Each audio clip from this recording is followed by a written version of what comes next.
Different mentality. I took a step back last year a little bit, just getting my confidence back, trusting in my training, the coaches. Coach Bryce put a lot in me, poured in me a lot. He wanted me to be the best player, so, I just take pride in it. I know what I'm going to do this year. I got a big year, planning on making first team All-State again. Coach Bryce's presence, what's he meant to you so far, just taking the job his first year back at his alma mater? It means a lot to me. He takes a lot of pride in the program, seeing as though that he's from Cleveland Heights. He wants the best for us on and off the field. He holds us accountable. He always on me. Even if I don't feel like doing something, he's always there for me, making sure I get through it. I got good coaches around me that allow me to enjoy the process, and the kids are learning every day.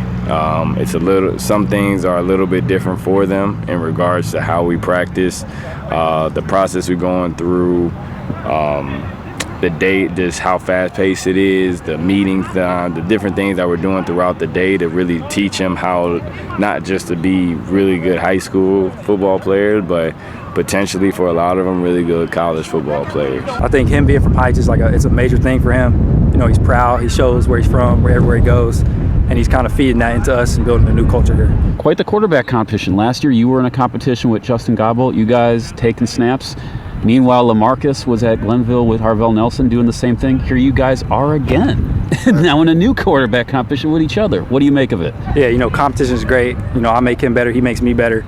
And it's smooth right now. We've transitioned and everything's smooth. We're just making each other better. They only getting better, making each other better, competing hard in practice. They both running the offense more because, it's new coaching staff.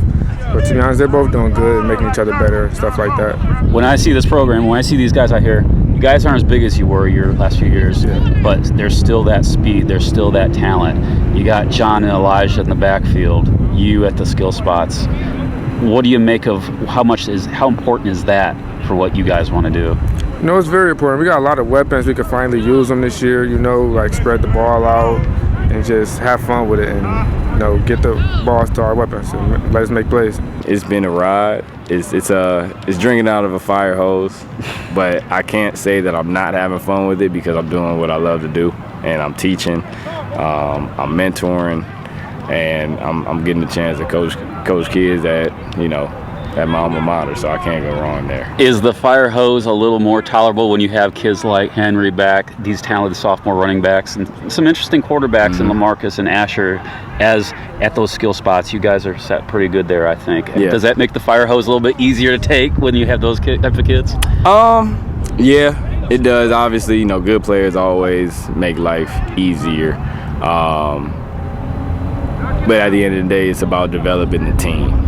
So it's about developing as good as they're going to be. They're only as good as the person next to them. So really building the team aspect of them understanding, of all the guys understanding. It's not just these 3, 4, or 5 guys that really make it shake. Yes, those are the guys that you may call on in a, high priority situation or end of game situation, but who are the guys that we're going to count on behind the scenes that will run down on a special team, or maybe the center that goes unsung with making the right block.